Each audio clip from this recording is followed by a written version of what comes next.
Next up, we are joined by Dr. Mike Jones, Managing Director of Impact Minerals, with the ticker code IPT. To tell us more about their Australian exploration projects, I will now hand you over to Mike. Yeah, thanks very much, and great to be speaking to everyone this morning. Look, just a quick overview of Impact Minerals. We have got three major projects that we're focusing on at the moment. Broken Hill for nickel copper PGE, and Dunya, which is for gold in Western Australia. And then we've also got a recent drill program completed at the Commonwealth Project in New South Wales. And we've been doing some early stage work at our Arkhan Project in Perth. So I'll just give you a quick overview of where we're at with all of those things. We've had a very busy 6 months, and so far we've done a couple of drill programs, one on our Commonwealth Project and another one at our Broken Hill Project. So our strategy is we're looking for the big world-class discovery. That's what Impact is about. That's what we've been trying to do for a number of years now. And I think that in the next 6 to 12 months, we've got the best chance we've ever had of finding something significant, and certainly to give ourselves and our shareholders that sort of 10-bagger return on our money, and hopefully repeat some of the big successes that we've seen in Australia this year. So Broken Hill is our flagship project. We're in there looking for nickel copper PGEs. We've had some very encouraging early stage results from our drill program late last year and this year. Commonwealth, a big area of focus at the moment for everyone because of the Boda discovery for porphyry copper gold, and we've got some assays due from that in the next couple of weeks. And then other projects at Dunya, we have a walk-up drill target that we're also going to test later this year. And we've also got involved in the emerging nickel copper PGE province near Julimar, which is the Chalice Mining's massive discovery just near here in Perth, and we're very active on the ground there as we speak. So we've been around since 2006, so we have 2,000 million shares on issue and 157 million unlisted options. The share price has been hovering about the 1.4 cents, market cap 28 million. And look, if you look at our share price in the last sort of 18 months, obviously post last March, a big rise on our drilling in Broken Hill. And we've been a bit quiet in the last few months as we go from a busy first 3 or 4 months of this year, and we're just about to pick up again, and with 2 major drill programs between now and the end of the year.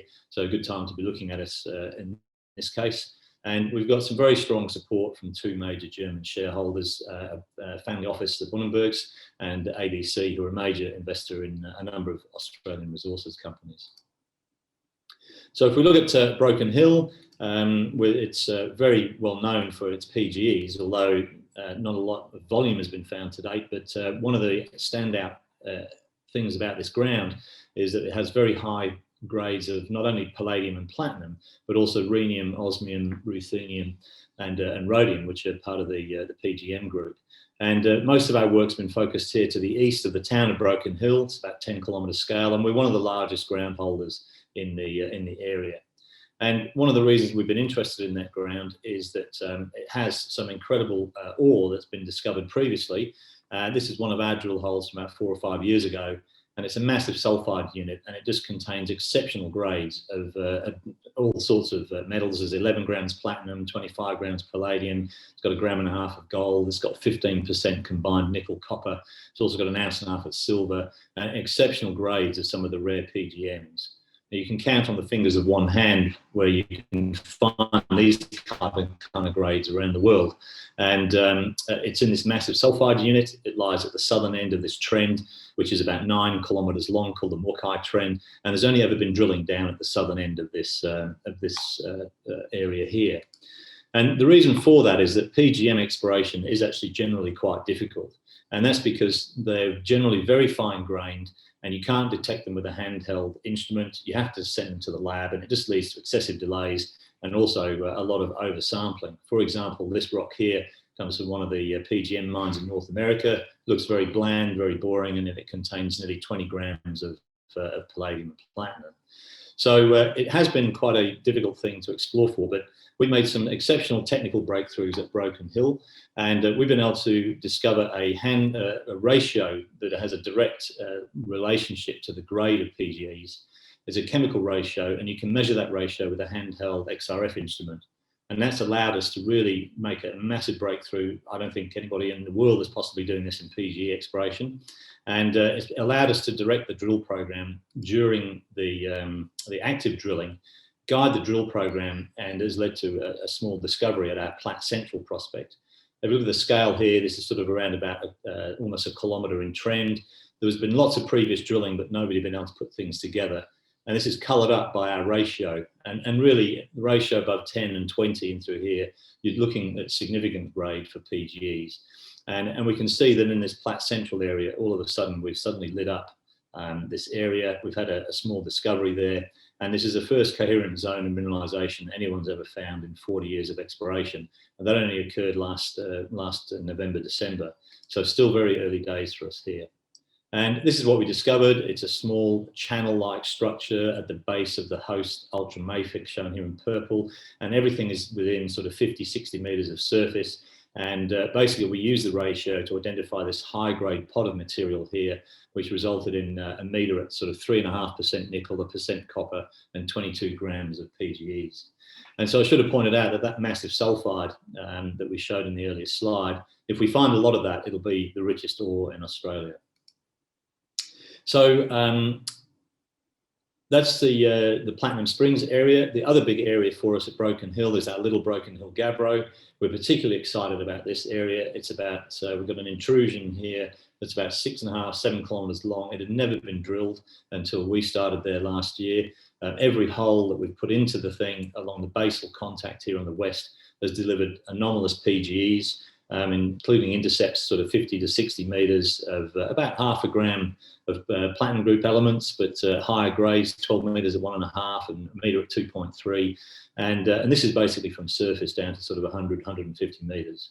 And so when you sort of stand back and look at the scale of this unexplored intrusion, you have to think to yourself, surely there must be a significant chance of us finding a major deposit here. So we're about to start follow-up drilling here, probably in the next quarter, which, towards the end of this quarter. So before the end of September, we should be back on the ground here drilling, and we'll have a major program of about 5,000 to 10,000 metres between Little Broken Hill and our Platinum Springs prospect. The ratio has worked very well in both areas, and we think that we've got a really good chance of delivering the next significant PGE deposit.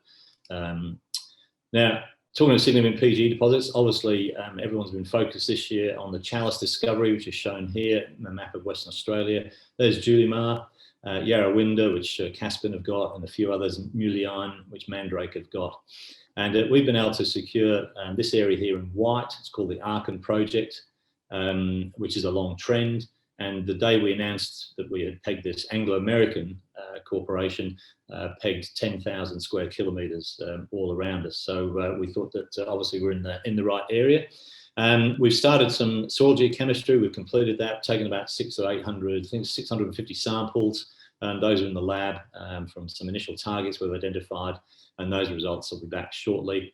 And the whole project area is sort of full of very interesting magnetic anomalies, and in particular our bow target shown here on the left. And this is shown at the same scale as the Julimar and Gonaville discovery, which is shown in the middle, and then Mulyan with Mandrake resources where they're drilling at the moment. And really this whole southwest province is sort of peppered with these types of magnetic anomalies that have never been tested.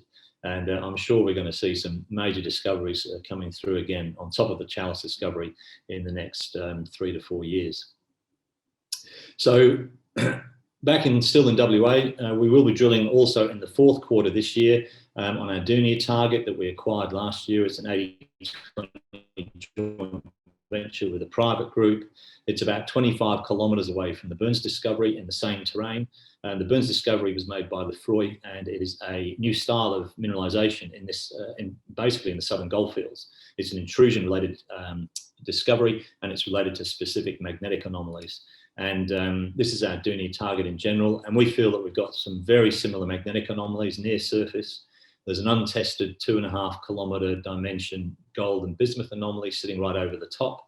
And we think there's evidence in the magnetic data for a deeper buried intrusion that's driving all of this. So we think this is a direct analogue for the Lefroy discovery.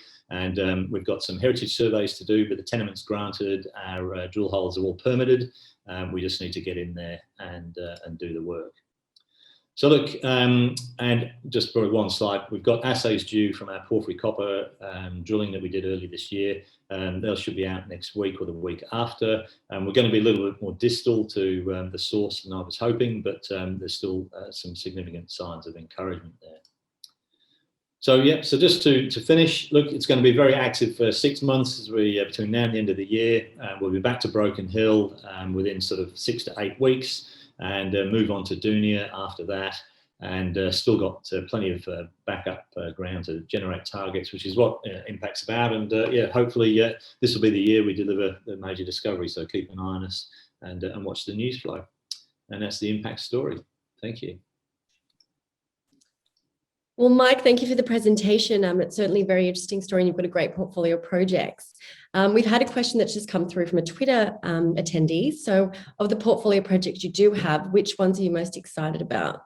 Yeah, certainly the Broken Hill, is an absolute standout. We think that we've done all the groundwork, and we're quite focused. We've got about 15 kilometres of strike between the two major projects. That whole area is dripping with PGEs. We've just got to keep drilling and do the work to find the deposit. Wonderful. Well, you're certainly pregnant with news flow, so we look forward to hearing the updates. Thank you for joining us, Mike. Thanks very much.